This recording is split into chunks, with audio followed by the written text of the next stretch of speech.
بسم اللہ الرحمن الرحیم۔ آج کل لوگوں کے ذہن میں ایک سوال یہ ہے کہ اگر انسان کی تخلیق کا مقصد صرف عبادت ہی ہے تو کیا عبادت کے لیے فرشتے کافی نہیں تھے؟ الجواب بتوفیق اللہ سبحانہ و تعالی۔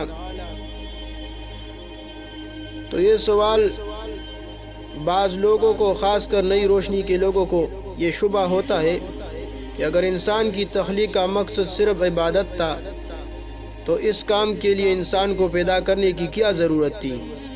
یہ کام تو فرشتے پہلے سے بہت اچھی طرح انجام دے رہے تھے اور وہ اللہ کی عبادت، تسبیح اور تقدیس میں لگے ہوئے تھے۔ یہی وجہ ہے کہ جب اللہ تعالیٰ نے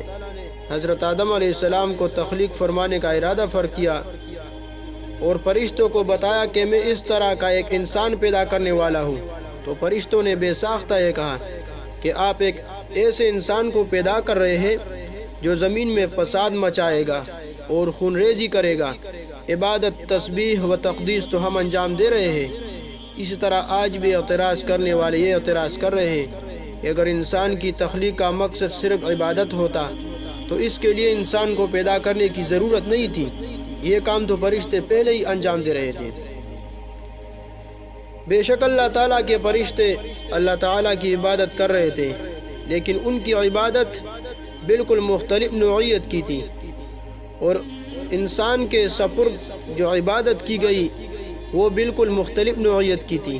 اس لیے کہ فرشتے جو عبادت کر رہے تھے ان کے مزاج میں اس کے خلاف کرنے کا امکان ہی نہیں تھا۔ وہ اگر چاہے کہ عبادت نہ کرے تو ان کے اندر عبادت چھوڑنے کی صلاحیت نہیں۔ اللہ تعالیٰ نے ان کے اندر سے گناہ کرنے کا امکان ہی ختم فرما دیا، اور نہ انہیں بھوک لگتی ہے، نہ ان کو پیاس لگتی ہے، اور نہ ان کے اندر شہوانی تقاضا پیدا ہوتا ہے، حتیٰ کہ ان کے دل میں گناہ کا وسوسہ بھی نہیں گزرتا۔ گناہ کی خواہش اور گناہ پر اقدام تو دور کی بات ہے۔ اس لیے اللہ تعالیٰ نے ان کی عبادت پر کوئی اجر و ثواب بھی نہیں رکھا، کیونکہ اگر فرشتے گناہ نہیں کر رہے تو اس میں ان کا کوئی کمال نہیں، اور جب کوئی کمال نہیں تو پھر جنت والا اجر و ثواب بھی مرتب نہیں ہوگا۔ مثلا ایک شخص بینائی سے محروم ہے، اس کا نظر نہیں ہے، جس کی وجہ سے ساری عمر اس نے نہ کبھی فلم دیکھی، نہ کبھی ٹی وی دیکھا اور نہ کبھی غیر محرم پر نگاہ ڈالی۔ بتائیے کہ ان گناہوں کے نہ کرنے میں اس کا کیا کمال ظاہر ہوا؟ اس لیے کہ اس کے اندر ان گناہوں کے کرنے کی صلاحیت ہی نہیں۔ لیکن ایک دوسرا شخص جس کی بینائی بالکل ٹھیک ہے، جو چیز چاہے دیکھ سکتا ہے، لیکن دیکھنے کی صلاحیت موجود ہونے کے باوجود جب کسی غیر محرم کی طرف دیکھنے کا تقاضا دل میں پیدا ہوتا ہے تو وہ فوراً صرف اللہ تعالیٰ کے خوف سے نگاہ نیچے کر لیتا ہے۔ اب بظاہر دونوں گناہوں سے بچ رہے ہیں، لیکن دونوں میں زمین و آسمان کا فرق ہے۔ پہلا شخص بھی گناہ سے بچ رہا ہے اور دوسرا شخص بھی گناہ سے بچ رہا ہے، لیکن پہلے شخص کا گناہ سے بچنا کوئی کمال نہیں اور دوسرے شخص کا گناہ سے بچنا کمال ہے۔ لہٰذا اگر ملائکہ صبح سے شام تک کھانا نہ کھائے تو یہ کوئی کمال نہیں، اس لیے کہ انہیں بھوک ہی نہیں لگتی اور انہیں کھانے کی حاجت ہی نہیں، لہٰذا ان کے نہ کھانے پر کوئی اجر و ثواب بھی نہیں۔ لیکن انسان ان تمام حاجتوں کو لے کر پیدا ہوا ہے، لہٰذا کوئی انسان کتنے ہی بڑے بڑے مقام پر پہنچ جائے، حتیٰ کہ سب سے اعلیٰ مقام یعنی نبوت پر پہنچ جائے، تب بھی وہ کھانے پینے سے مستغنی نہیں ہو سکتا۔ چنانچہ کفار نے انبیاء پر یہی اعتراض کیا کہ ما لہذا الرسول یأکل الطعام ویمشی فی الاسواق، سورۃ فرقان، یعنی یہ رسول کیسے ہے؟ یہ کیسے رسول ہو سکتے ہیں خدا کا جو کھانا بھی کھاتے ہیں اور بازاروں میں چلتے پھرتے ہیں؟ تو کھانے کا تقاضا انبیاء کے ساتھ بھی لگا ہوا ہے۔ اب اگر انسان کو بھوک لگ رہی ہے لیکن اللہ کے حکم کی وجہ سے کھانا نہیں کھا رہا ہے تو یہ کمال کی بات ہے۔ اس لیے اللہ تعالیٰ نے فرشتوں سے فرمایا کہ میں ایک ایسی مخلوق پیدا کر رہا ہوں جس کو بھوک بھی لگے گی، پیاس بھی لگے گی، اور اس کے اندر شہوانی تقاضے بھی پیدا ہوں گے، اور گناہ کرنے کے داعیے بھی ان کے اندر پیدا ہوں گے۔ لیکن جب گناہ کا داعیہ پیدا ہوگا اور تقاضا، اس وقت وہ مجھے یاد کر لے گا اور مجھے یاد کر کے اپنے نفس کو اس گناہ سے بچا لے گا۔ اس کی یہ عبادت اور گناہ سے بچنا ہمارے ہاں قدر و قیمت رکھتا ہے۔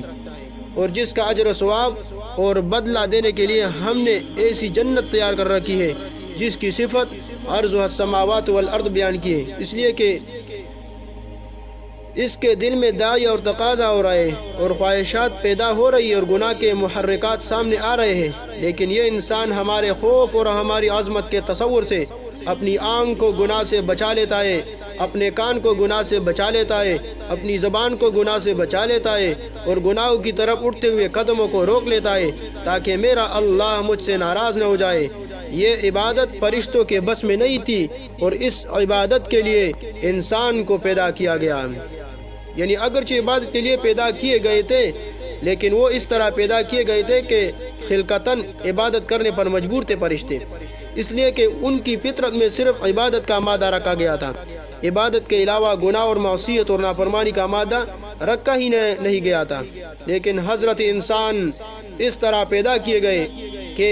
ان کے اندر نافرمانی کا مادہ بھی رکھا گیا، گناہ کا مادہ بھی رکھا گیا اور پھر حکم دیا کہ عبادت کرو۔ اس لیے فرشتوں کے لیے عبادت کرنا آسان تھا، لیکن انسان کے اندر خواہشات ہے، جذبات ہے، محرکات ہے اور ضروریات ہے اور گناہوں کے دواعی ہے، اور پھر یہ حکم دیا کہ گناہوں کے ان دواعی سے بچتے ہوئے اور ان جذبات کو کنٹرول کرتے ہوئے اور گناہوں کی خواہشات کو کچلتے ہوئے اللہ تعالیٰ کی عبادت کرو۔ انسان کو اس عبادت کے لیے اس لیے پیدا فرمایا تاکہ یہ دیکھے کہ انسان جس کے اندر ہم نے مختلف قسم کے داعی اور خواہشات رکھی ہے، ہم نے اس کے اندر گناہوں کے جذبات اور ان کا شوق رکھا ہے، ان تمام چیزوں کے باوجود یہ انسان ہماری طرف آتا ہے اور ہمیں یاد کرتا ہے یا یہ گناہوں کے داعی کی طرف جاتا ہے اور ان جذبات کو اپنے اوپر غالب کر لیتا ہے۔ اس مقصد کے لیے اللہ تعالیٰ نے انسان کو پیدا کیا گیا۔ وآخر دعوانا ان الحمد للہ رب العالمین۔